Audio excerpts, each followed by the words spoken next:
بسم اللہ الرحمن الرحیم۔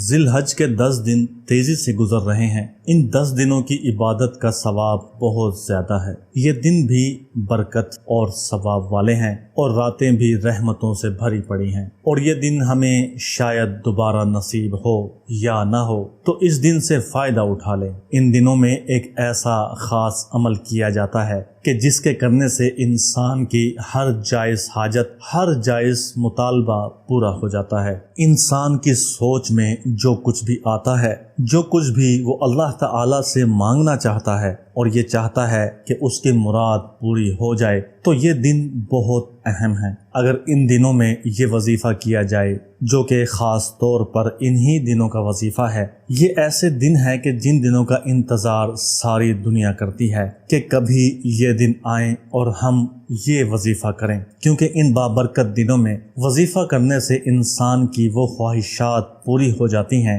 کہ جس کا انسان تصور بھی نہیں کر سکتا، ورنہ تو انسان کو ان خواہشات کو پورا کرنے کے لیے بڑی تگ و دو کرنا پڑتی ہے۔ آج کل ہر انسان چاہتا ہے کہ اس کے پاس دولت اور پیسہ آ جائے اور کثیر مقدار میں آ جائے، تو کیونکہ اس وظیفے کا تعلق سورۃ الاخلاص کے ساتھ ہے اور ساتھ ساتھ پرندوں کے ساتھ ہے، اس لیے اس وظیفے کی برکت سے مال و دولت کی خواہش ایک ہی دن میں پوری ہو جائے گی، اور اس وظیفے کی صرف ایک دن کے کرنے سے ہی سارے بند دروازے کھلنا شروع ہو جائیں گے، اور ایسی ایسی جگہ سے آپ کے اوپر دولت برسے گی، ایسی ایسی جگہ سے آپ کے لیے اللہ تعالی رزق کا انتظام کرے گا کہ آپ کی عقل حیرت میں ڈوب جائے گی، خاص طور پر جب یہ ذی الحجہ کے پہلے 10 دنوں میں وظیفہ کیا جائے۔ یہ مہینہ صرف ان لوگوں کے لیے عبادت کا نہیں ہے جنہیں حج کی سعادت نصیب ہو رہی ہے، بلکہ ہم سب کے لیے بھی عبادت کا مہینہ ہے۔ ہم لوگ سمجھتے ہیں کہ یہ صرف حج کا مہینہ ہے، اور جو لوگ حج پر جا رہے ہیں وہی اس مہینے کی سعادت حاصل کر رہے ہیں، وہی لوگ ہیں جن پر اس مہینے کی برکتیں نازل ہو رہی ہیں۔ ایسا نہیں ہے، ان کو تو صرف اللہ نے بلایا ہے۔ یہ مہینہ تو تمام مسلمانوں کے لیے بابرکت مہینہ ہے۔ فرق صرف اتنا ہے کہ جو لوگ حج پر جاتے ہیں وہاں پر عبادت میں مصروف ہوتے ہیں، لیکن جو حج پر نہیں جاتے اگر وہ بھی یہاں پر عبادت کریں تو ان کے لیے بھی اس مہینے میں برکت ہی برکت ہے۔ ذو الحجہ کے پہلے 10 دنوں کی اہمیت اتنی زیادہ ہے کہ باقی کسی مہینے یا دن کی کوئی اہمیت نہیں ہے۔ پہلے 10 دن میں ہر دن عبادت کا اور ہر رات شب قدر کی رات ہے۔ ان دنوں میں روزے رکھنے چاہیے، اور جو کوئی روزہ رکھتا ہے اس کے ایک روزے کا ثواب 1 سال کے روزے کے برابر ہے۔ کتنا بابرکت مہینہ ہے۔ ان دنوں میں جو نیکی کی جائے اس کا ثواب بھی بہت زیادہ ہوگا۔ یہ گنتی کے چند دن ہیں، جتنی نیکی کما سکتے ہیں کما لیں، اپنے بگڑے کام سنوار لیں، رب کو راضی کر لیں، اس سے دوستی کر کے اپنی دنیا اور آخرت سنوار لیں۔ آج میں آپ کو ایک ایسا عمل بتاؤں گا جس کے کرنے سے آپ کے بڑے بڑے مسائل حل ہو جائیں گے۔ بہت ہی آسان، سادہ اور آزمودہ عمل ہے۔ ہم اپنے آس پاس گھر میں رہنے والے لوگوں کے کھانے پینے کا خیال رکھتے ہیں، اسی طرح ہمیں چرند پرند کے دانے پانے کا بھی خیال رکھنا چاہیے۔ آج کا وظیفہ اسی حوالے سے ہے۔ آپ نے پرندوں کو کھانا کھلانا ہے۔ کیسے کھلانا ہے وہ میں آپ کو بتاؤں گا۔ آپ کو کوئی زیادہ مشکل کام نہیں کرنا، آپ نے صرف سورۃ الاخلاص کو پڑھنا ہے۔ سورۃ الاخلاص قرآن پاک کی بہت ہی خوبصورت سورت ہے۔ حضرت انس رضی اللہ تعالی عنہ سے مروی ہے کہ کچھ یہودی نبی پاک صلی اللہ علیہ وسلم کی خدمت میں حاضر ہوئے اور انہوں نے دریافت کیا کہ اللہ تعالی نے ملائکہ کو تو نور سے پیدا کیا، آدم علیہ السلام کو مٹی سے، ابلیس کو آگ سے، آسمان کو دھوئیں سے اور زمین کو پانی کی جھاگ سے۔ اب آپ ہمیں اپنے رب کے متعلق کچھ بتائیں۔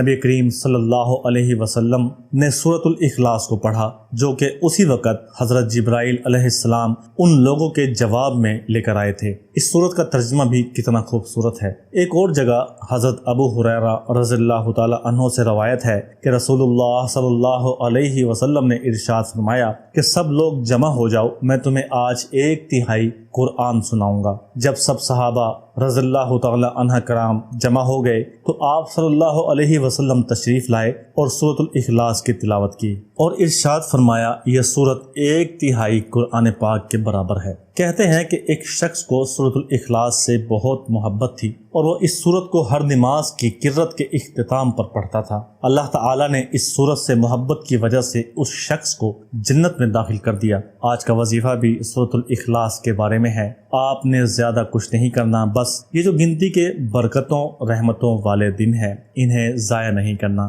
بس اللہ تعالی کا ذکر اذکار کرتے ہوئے رحمتیں لوٹ لینی ہیں، رب کو راضی کر لینا ہے۔ رب راضی تو سب راضی۔ اب میں آپ کو وظیفہ بتا دیتا ہوں۔ آپ نے عصر کی نماز کے بعد پرندوں کو کھانا اور پانی دینا ہے، 3 دفعہ درود شریف پڑھنا ہے اور 7 مرتبہ سورۃ الاخلاص پڑھنی ہے اور پھر دوبارہ 3 دفعہ درود شریف پڑھنا ہے، اور یہ آپ نے پرندوں کو ہدیہ کرنا ہے۔ آپ نے روز ایسا کرنا ہے جب تک آپ کی مراد پوری نہیں ہوتی، اور اگر آپ اس عمل کو اپنی زندگی میں شامل کر لیں تو یہ بے زبان پر جو پرندے ہیں اگر روز آپ کا ڈالا ہوا کھانا اور پانی پئیں گے تو اللہ تعالی بھی آپ سے راضی ہوں گے اور یہ مخلوق بھی آپ کو دعا دے گی۔ آپ اگر اس عمل کو کریں تو یقین کریں کہ آپ کی دعا اسی دن قبول ہو جائے گی، اگر اس دن نہ بھی ہوئی تو 1-2 دن میں لازمی قبول ہوگی۔ ایسا ہو ہی نہیں سکتا کہ آپ یہ عمل کر کے دعا مانگیں اور دعا قبول نہ ہو۔ اس عمل کی برکت سے دعا انشاءاللہ ضرور قبول ہوتی ہے، یہ میرا اللہ پر یقین ہے۔ اگر آپ کا بھی اللہ پر یہی یقین ہوگا تو آپ کی دعا بھی انشاءاللہ قبول ہوگی۔ بس نماز کی پابندی کریں، اور یہ عمل صرف اور صرف جائز مقصد کے لیے ہی ہے۔ کوئی بھی ناجائز کام آپ کسی بھی عمل کے ذریعے سے نہیں کر سکتے، کیونکہ اس کا نقصان آپ کو خود بھرنا پڑتا ہے، اور یہ نقصان کسی بھی صورت میں ہو سکتا ہے۔ اس لیے بہتر ہے کہ صرف اور صرف جائز مقصد کے لیے ہی اس عمل کو کیا جائے۔ اگر آپ خلوص اور یقین سے کریں گے تو یقیناً آپ کو کسی اور عمل کی ضرورت نہیں پڑے گی اور آپ اپنے مقصد میں کامیاب ہو جائیں گے۔ لیکن کسی بھی طرح کی کامیابی، چاہے وہ دنیاوی ہو یا آخرت کی کامیابی، اس کے لیے جو اللہ اور اس کے رسول صلی اللہ علیہ وسلم نے شرط رکھی ہے وہ ہے نماز۔ اگر آپ نماز باقاعدگی سے پڑھتے ہیں تو دونوں جہانوں کی کامیابی آپ کی منتظر ہے، اور اگر آپ نماز والی شرط پر پورا نہیں اترتے تو آپ بھلے کتنے ہی وظیفے کر لیں، آپ کا کوئی وظیفہ کامیاب نہیں ہو سکتا، آپ کی کوئی بھی دعا قبول نہیں ہو سکتی۔ آپ جہاں پورا دن لگا کے سب کو راضی کرنے کے لیے، سب کے ضروریات پورے کرنے کے لیے اپنا آرام اور سکون بھول جاتے ہیں تو تھوڑا سا ٹائم نکال کر نماز بھی پڑھ سکتے ہیں۔ یقین کریں کہ آپ کی نماز کی، آپ کی سجدوں کی اللہ تعالیٰ کو ضرورت نہیں ہے، یہ تو ہمارا اپنا فائدہ ہے، ہماری اپنی ضرورت ہے۔ اس لیے نماز پڑھیں، پھر چاہے کوئی سا بھی عمل کریں، کوئی سا بھی وظیفہ کریں، اللہ تعالیٰ آپ کا ہر مسئلہ، ہر ضرورت پوری کریں گے۔ اس وظیفے کو صدقہ جاریہ کی نسبت سے شیئر کریں اور کوشش کریں کہ بڑی عید سے پہلے اس وظیفہ کو ان لوگوں کے ساتھ شیئر کریں جن کو اب جانتے ہیں کہ اس وظیفے کی ان کو بہت سخت ضرورت ہے۔ ہو سکتا ہے کہ آپ کے ایک بار شیئر کرنے سے لوگوں کے بڑے بڑے مسائل حل ہو جائیں۔ اس ناچیز کو بھی اپنی دعاؤں میں یاد رکھیے گا۔ اپنا بہت سارا خیال رکھا کریں۔ اللہ حافظ۔